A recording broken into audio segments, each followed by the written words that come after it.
Ilmu sebenarnya bukan bahagian yang asing dalam agama. Ilmu adalah untuk tujuan dakwah. Quran diturunkan bila ada keperluan dalam menjalankan dakwah. Taurat, Zabur, Injil dan suhuf-suhuf diturunkan sekaligus. Tapi Quran mengambil masa 23 tahun diturunkan. Iaitu sama dengan bilangan tahun kenabian Rasulullah SAW. Rasulullah SAW bawa serentak dakwah, taklim dan tazkiyah.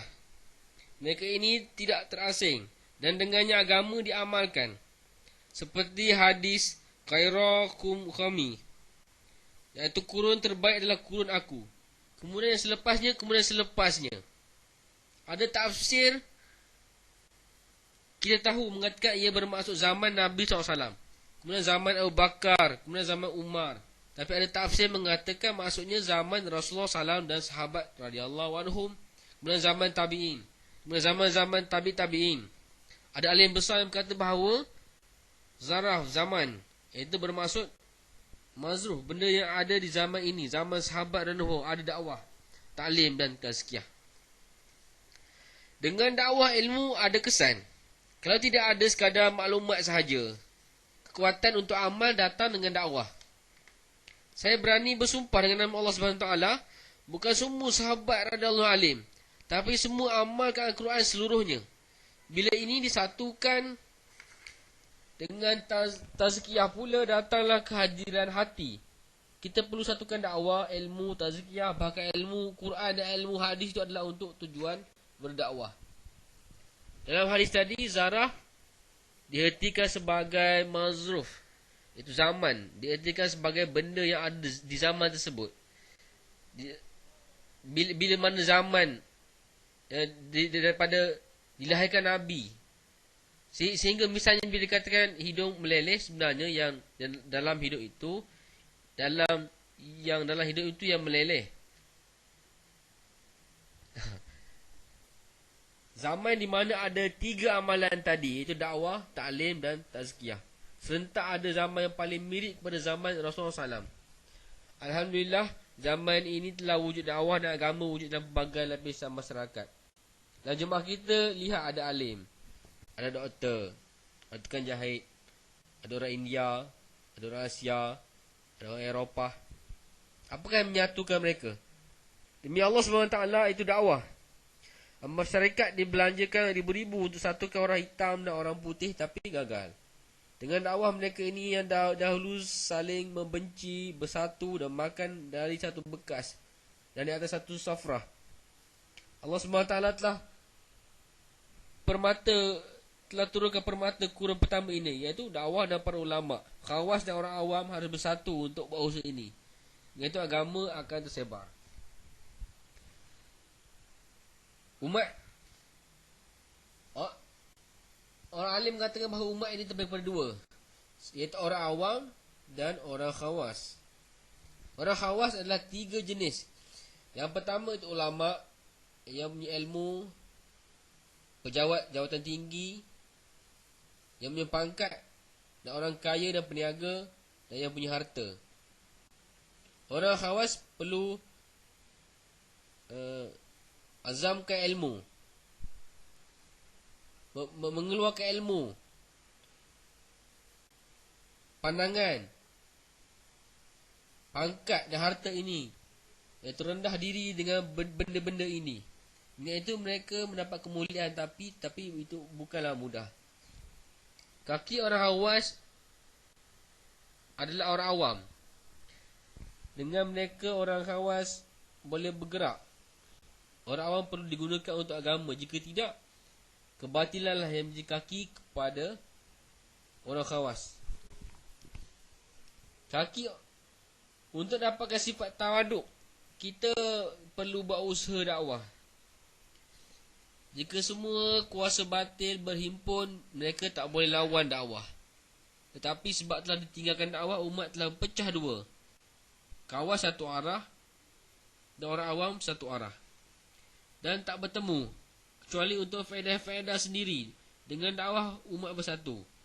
Orang alim kena jadi alim dan pendakwah. Peniaga kena jadi peniaga dan pendakwah. Doktor kena jadi doktor dan pendakwah.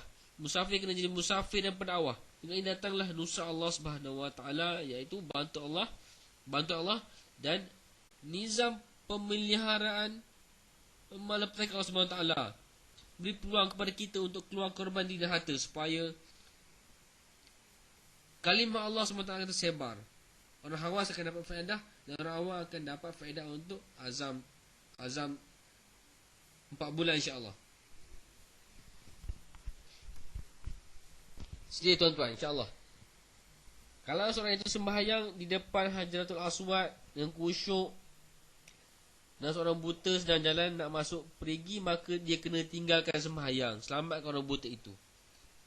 Jika dia teruskan sembahyangnya, orang buta itu dan itu mungkin jatuh dalam perigi dan mati. Maka sembahyangnya menjadi asbab dia masuk ke neraka. Halnya keadaan umat ini begitu teruk. Tak bolehlah kita tinggalkan perniagaan dan kerja umat begitu teruk dan kita mabuk dengan kerja dan kehidupan kita. Kalau kita mati dalam keadaan ini, bagaimana? Ayat Al-Quran menyuruh, belanjakanlah hartamu di jalan Allah Subhanahu Wa Taala dan jangan campakkan diri kamu ke dalam kebinasaan. Segala kerja kita akan menghancurkan kita sebab kita tidak buat dakwah. Berilah azam dan buatlah kerja dakwah ini, kerana kerja kita untuk dunia ini kita tidak faham betul-betul tentang dunia ini. Kita faham dulu baru kita buat, tapi untuk akhirat kita buat dulu baru faham. Alhamdulillah. Kami dah pergi berbagai-bagai tempat negara. Kami jemaah kami negara dan keadaannya begitu bagus. Alhamdulillah. Ingin saya seru para ulama supaya silalah keluar ke Allah Subhanahu Taala. Kalau tuan-tuan tak dapat keluar pun, sekurang-kurangnya berilah kesukuran kepada kata-kata tuan-tuan. Orang-orang Khawas juga berilah kata-kata yang positif kena usaha ini. Misalnya kepada orang-orang yang datang jumpa tuan-tuan. Ini juga memberi kesan ke atas diri kita sendiri, seperti jaga yang melakukan jangan tidur. Sebab dia sendiri yang terhindar dari tidur. Satu Jumaat telah pergi ke Palestin dan dakwah seorang peniaga supaya dia menjaga sembahyang. Peniaga itu kata susah nak buat demikian. Jadi mereka menyuruh kuli-kulinya sembahyang dan dia kata ini mudah. Dia sendiri pun tak sembahyang. Lama-lamaan dia telah sembahyang. Inilah keistimewaan dakwah yang memberikan kekuatan. Alhamdulillah Allah SWT telah hubungkan kita dengan suatu usaha yang sangat mulia. Yang mula dengan manusia yang pertama di dunia, yakni Nabi Adam AS. Usaha ini telah berkemuncak di zaman Nabi Nuh AS. Ketika mana dia ditentang oleh majoriti umatnya ketika itu dari pelbagai segi. Berbagai kekuatan ada bersama mereka yang menentang usaha Nabi Nuh AS. Allah SWT menunjukkan bahawa bagaimana Nabi Nuh AS yang mendapat kejayaan dan setiap penentangan dihancurkannya. Telah usaha ini berterusan sehingga ke Nabi yang terakhir, iaitu Rasulullah SAW. Zaman Maulana Yusuf rahmatullahi,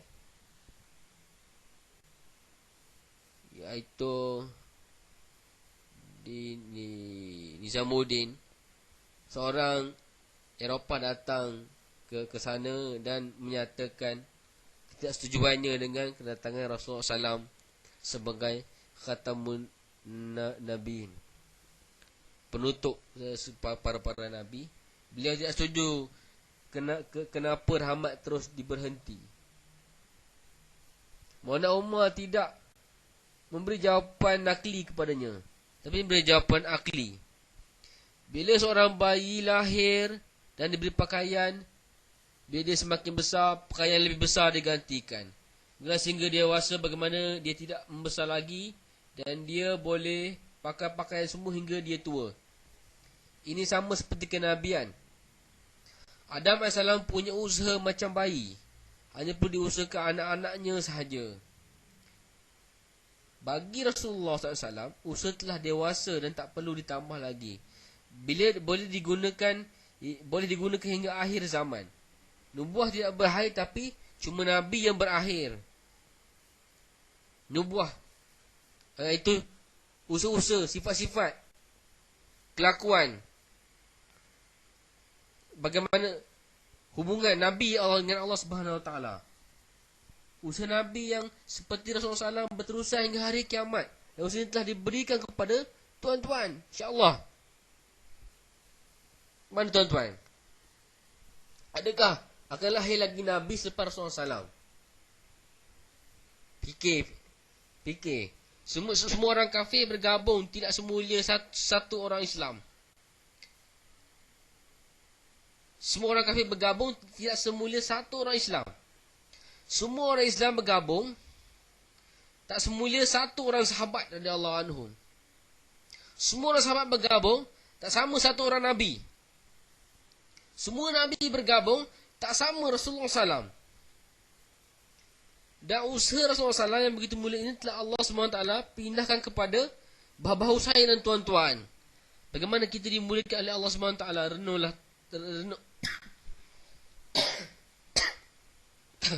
Renunglah bertanggungjawab yang Allah SWT beri kepada kita. Saya berani sumpah yang kita memang tidak layak untuk pergi ke usaha ini.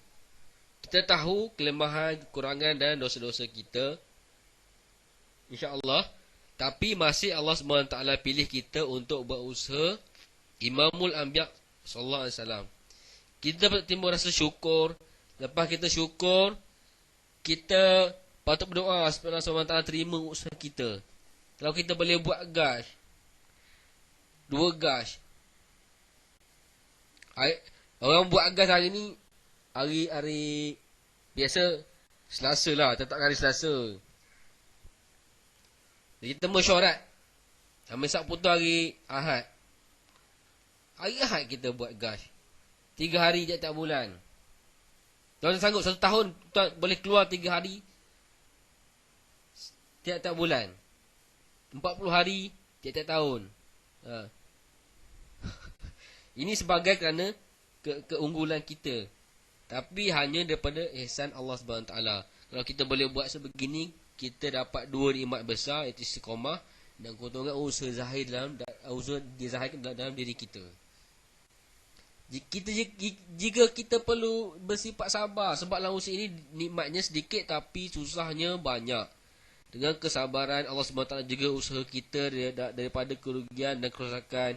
Allah SWT akan majukan kita dalam usaha ini. Sabarlah pintu untuk segala-gala sifat baik. Saya mengatakan bahawa dalam sifat-sifat baik Rasulullah SAW, tawakal, takwa, tawaduk, zuhud, sebagainya datang kerana kesabaran Rasulullah SAW ketika kesusahan di Mekah. Sabar artinya dalam apa keadaan. Jangan walau sekali-sekali sesuatu perintah Allah SWT itu dilanggari. Abdul Rahman bin Auf mengatakan bahawa segala kemajuan dan kebaikan yang datang kepadanya adalah apabila dia buat sesuatu yang dia tak suka. Dia tak suka buat. Itulah kebaikan akan datang lagi sebagai contoh kebaikan. Satu jemaah datang ke markas dengan